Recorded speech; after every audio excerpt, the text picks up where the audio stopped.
Hola, muy buenas noches.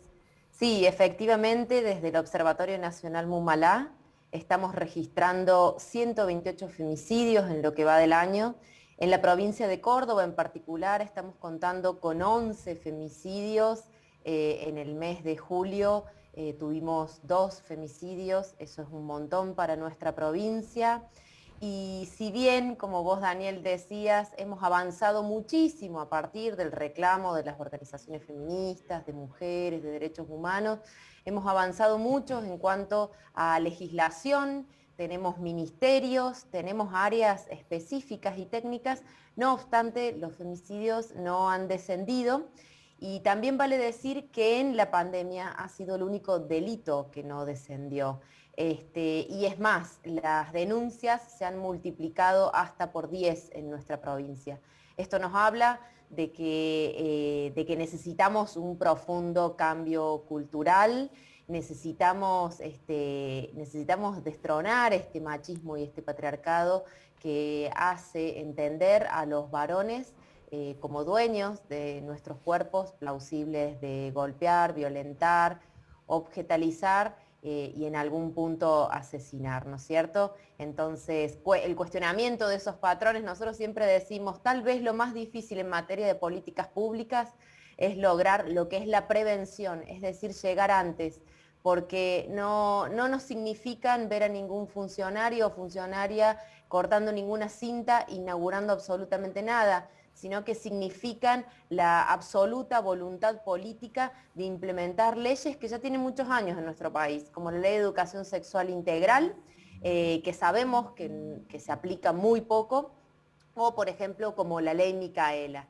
que lamentablemente es una ley muy importante de capacitación obligatoria en perspectiva de género y que tiene el nombre de una mala praxis judicial, porque también tenemos que interpelar y revisar todas las instituciones. Cada vez que hay una mala praxis judicial en nuestro país en materia de cuestiones de género, la pagamos con las vidas de las mujeres, de las lesbianas, de las travestis, de las trans. Betiana, vos decías que, bueno, más allá de todos los planes y programas que vienen por ahí del Estado, pero particularmente también todo el trabajo que hacen las instituciones como la de ustedes en todo el país, pero los números, los datos fríos, como dan esas estadísticas, te demuestran que los femicidios siguen. Da la sensación, corregime vos si estoy equivocado, pero que un poco, es decir, la solución es como que a largo plazo, más allá de la prevención que vos también hablabas, está inserto en la educación, en cómo nos vamos educando, cómo nos vamos transformando nosotros los más adultos, pero también la educación que tienen que ir recibiendo los más pequeños, no tanto los más jóvenes, porque en los jóvenes también se han dado, sino como que hay que empezar con raíces nuevas, ¿no te parece? Por supuesto, por supuesto. Nosotros siempre, es más, siempre decimos, ¿no? El Estado y los gobiernos son responsables porque consideramos que el mejor escenario para lograr estos cambios culturales justamente depende del Estado y de las instituciones. Vemos muchísimos cambios muy positivos, sobre todo en niños, niñas, adolescentes, en los más jóvenes. Los varones se empiezan a cuestionar, a interpelar acerca de sus propias prácticas de la misma forma que lo hemos hecho también las mujeres, ¿no? Que las mujeres nos hemos animado a denunciar, hemos entendido que teníamos el derecho a vivir una vida libre de violencia, con todo lo que implica una denuncia.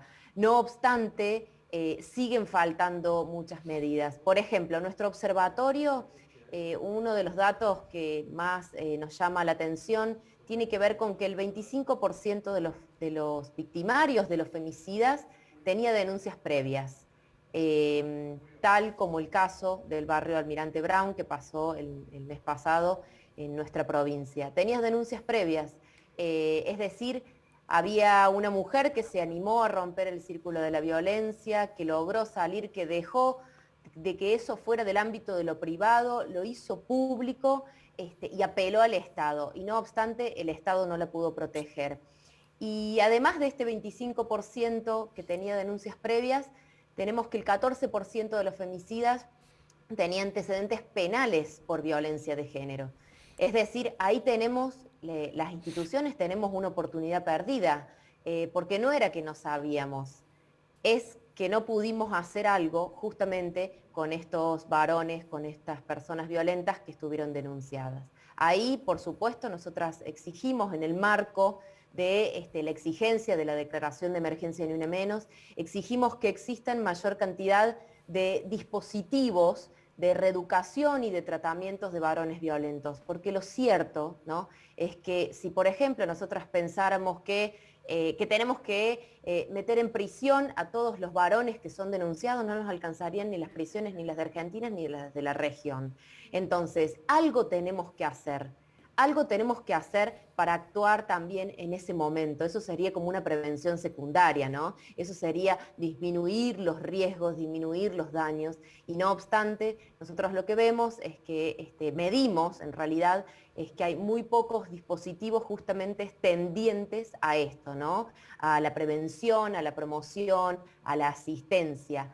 Aquí en Córdoba tenemos un centro para varones violentos, para varones denunciados, y por supuesto damos cuenta del nivel de saturación que tiene, de la poca cantidad de profesionales trabajando. Además es un lugar centralizado, es decir, solamente está en la capital provincial, y recordemos que al menos desde hace 5 años a la fecha, los femicidios en la provincia de Córdoba ocurren en el 75% en el interior de la provincia, es decir, en las localidades del interior. Y eso tiene que ver con una desigual redistribución de los recursos y la información. Bien, Betiana, vos hablabas hace un rato que hacía falta un cambio cultural. Ese cambio cultural tal vez pueda llegar a estar dado en parte, por un lado, por la necesidad de una educación totalmente distinta, de que el tema sea abordado desde el hogar hasta en la escuela, pero también a través de algo que lamentablemente difunde mucho a los jóvenes y a los chicos particularmente, como son los medios de comunicación, que a veces no están en línea precisamente con este tipo de cosas. Y por otro lado, el cambio cultural en las fuerzas de seguridad, que tienen que ser actores de protección y también a veces de cuidado ante denuncias y ante la observación de una mujer que es víctima de la violencia de género. ¿Cómo se da todo esto? ¿Cómo das ese cambio cultural? Tal cual. Bueno, primero decir que lo cierto es que los medios de comunicación han dado un paso importantísimo. Nosotros que venimos registrando estas cosas y dando cuenta, la verdad es que hoy por hoy estamos cuestionando la violencia simbólica, pero hace unos años estábamos cuestionando cosas mucho más terribles, ¿no? Hemos avanzado un montón en ese sentido. Bueno, es importantísimo eso, la voluntad política de las instituciones de encuadrarse en lo que es la perspectiva de género, que es una perspectiva de derechos humanos.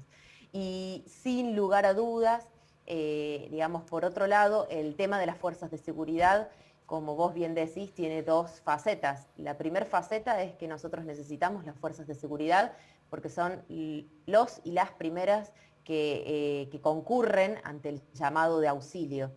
Son en las localidades y ciudades más pequeñas, son quienes reciben las denuncias, porque tal vez las unidades judiciales y demás están mucho más alejadas.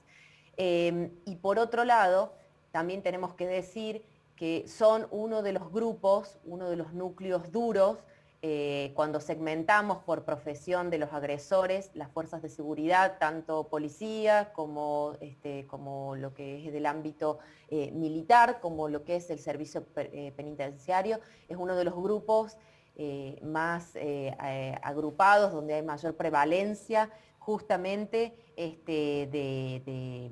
de casos de femicidios. El 13% de los femicidas que hemos registrado pertenecía a una fuerza de seguridad. ¿Era activo o era retirado? Y bueno, eso nos habla de que ahí hay un diferencial acceso no solamente a las armas, sino también un diferencial acceso a la violencia y a la información. La buena noticia es que las fuerzas de seguridad son instituciones totalmente verticales, entonces ahí debería ser mucho más fácil justamente capacitar en esto que tiene que ver la perspectiva de derechos humanos y de género. Eso La verdad es que nosotros lo exigimos en esto que llamamos las medidas del paquete de emergencia Ni Una Menos, porque creemos que ahí hay una posibilidad real y concreta de cambiar esta mirada. Betiana Cabrera Fasoli, gracias, muchísimas gracias por esta comunicación con Crónica Central. Muy amable. No, muchas gracias a ustedes por el compromiso de hablar de estas cosas. Chao, Gracias, buenas noches, buenas noches. gracias.